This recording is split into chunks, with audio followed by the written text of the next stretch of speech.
next topic here, which is Roald Dahl.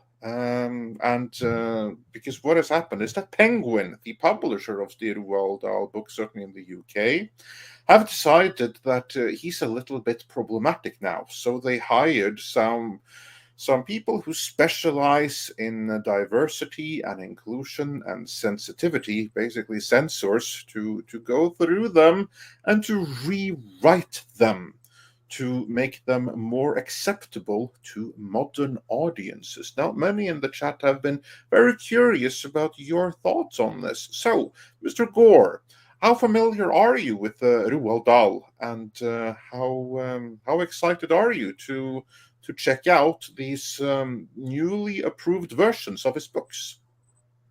Well, I'm not excited about it. I grew up reading Roald Dahl when I was a kid. I read Willy Wonka and the Chocolate Factory.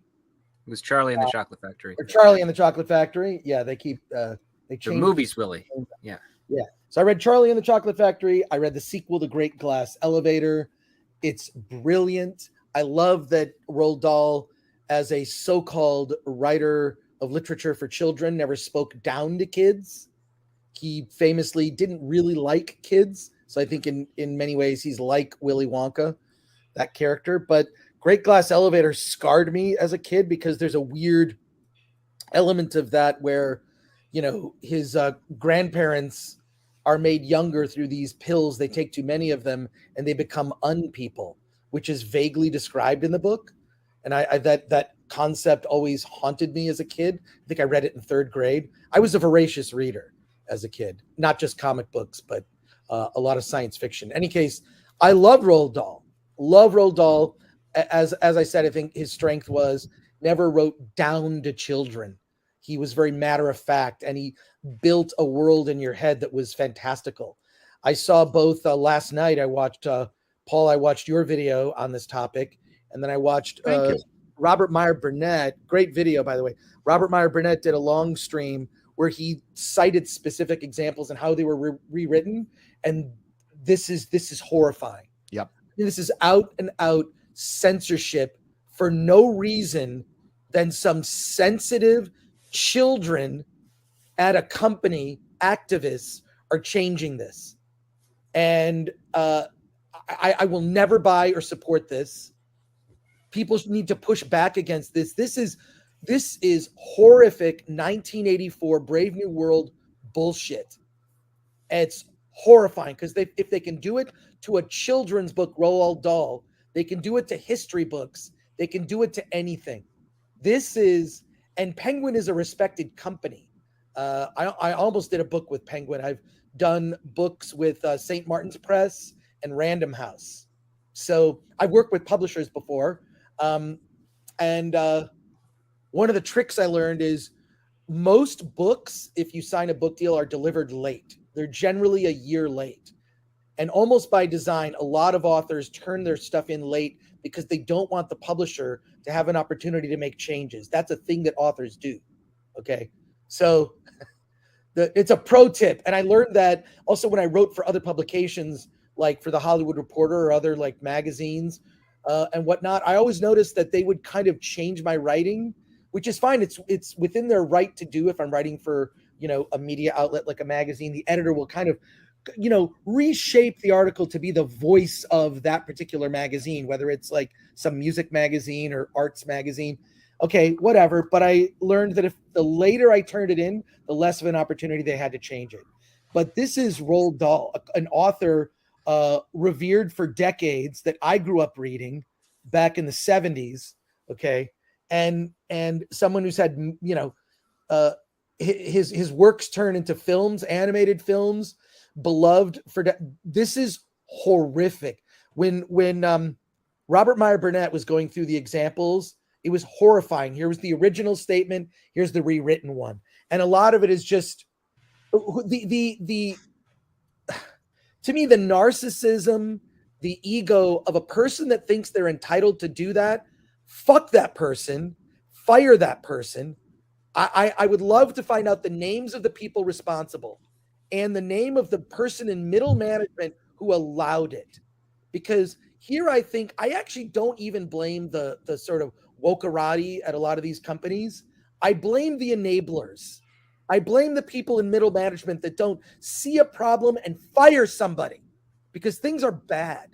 Things are bad. Let me share a quick story, okay? And I have a lot more to say about this. I'll talk about on my Wednesday Film Threat live stream, 1 p.m. Pacific time, 4 p.m. Eastern. I'm getting in my plug early, Andre. Yeah, go for it. But please listen to this story, and it's very interesting. So you have reported on that you need to come back to the office. Disney is saying to their employees, you got to come back to the office. No more of this like working at home nonsense. You got to come back to the office, and you need to work for a minimum 4 days a week. You're in the office. You just got to come back. And not just Disney, other companies are saying this.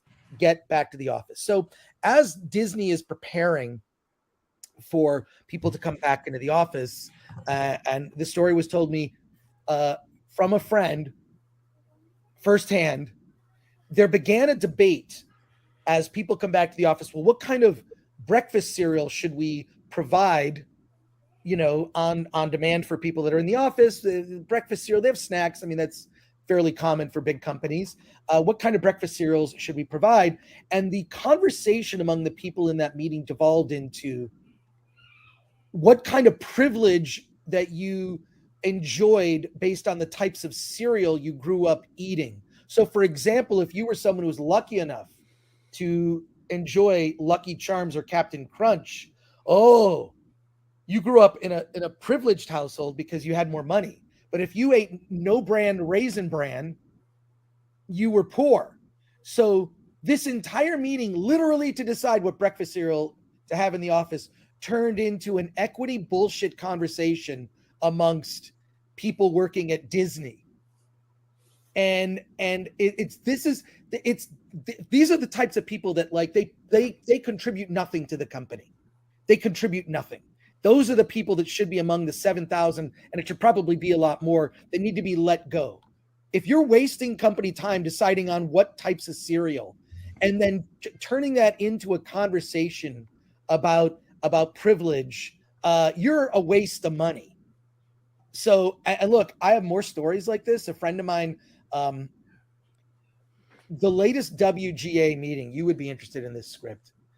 The latest WGA meeting was a shit show about the strike. And I can't go into it right now. I need to make sure my friend will let me tell some of these stories, but it's, we're fucked. Unless there's a huge amount of people that are going to finally stand up and push back. And this was the concern of my friend. The things that were spoken aloud at this meeting are the only way to stop it is some sort of revolution to push back, is to just say, we're not doing that. We're not doing that. Nobody says no.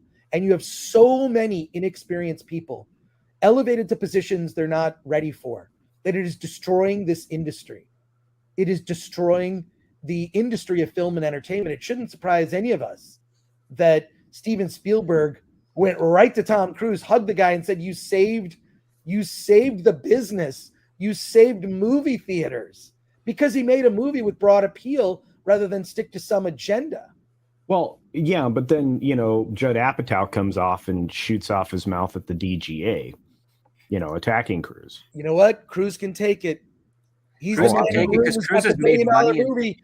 He can take it. He's the one that cares about he's the one that's thinking about the audience, not thinking about the peers. A lot of times you see the people, they think only about their peers. Judd Apatow wants to be seen to be progressive and be seen to be virtuous. And so he acts accordingly rather than thinking about the people whose dwindling income is going less and less toward entertainment, because you have a class of people that have been ostracized and seen their paychecks dwindle. Look, I live in Pasadena, California. I feel fortunate. I'm sort of in this little oasis away from nonsense.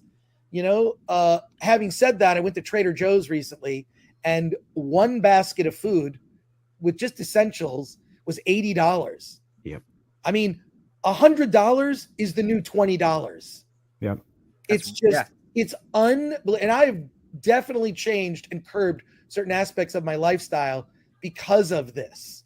And there's no thought of somebody who works for a living and they just want to go to be entertained, and they're being lectured about what an asshole they are because they don't hold certain views. And it's not as if Hollywood hasn't always been lecturing people, but they've done it in a way that's like, hey, here's a story. It's a parable. Take away from it what you will. Learn something or not, or just be entertained. There are lessons in Top Gun Maverick, but they're pretty universal messages, you know? Well, and the difference was then they used to just make a movie like Milk, right? They wouldn't hide it. It was just like, we're going to make this movie. This is about this thing, or Philadelphia, or what have you, regardless of if it was good or not. My point is they would, going into that movie what you're getting, right? I don't expect going into a Marvel film to be preached at about socialism is my fucking point. Right, like that's the big difference there. If I go into a movie like that, I expect to maybe have an issue about something or other or whatever. Like that's not gonna surprise me then. Well, hey, Chris, I'm on board with your idea of getting rid of the people that are pushing back on this. There's 23 signatories at Disney right now that are petitioning against this change and forcing them back to work 4 days a week. I think those are 2,300 people you may not need anymore. Yeah. You know? Amazon right now is trying to get people to come back for 3 days a week in their corporate offices. They're struggling to get that done. You know, and it's not lost on me that most of these companies are based out of what state? California. Right. So, yeah. I just miss the days when the last time we had a decent film about climate change was Waterworld. Yeah, I mean, Waterworld was a dumb, fun action movie, and wasn't Snowpiercer also kind of the same? Yeah, I think that might have been, and I think there was that 2012 movie. No, that wasn't about environmentalism. No, 2012 was just. What's the one? No, Day After Tomorrow or whatever it was. The other Emmerich one. Yeah. Yeah. Look, but even then, they were just for fun, right? Like I wasn't like trying to preach at you or nothing. I don't know.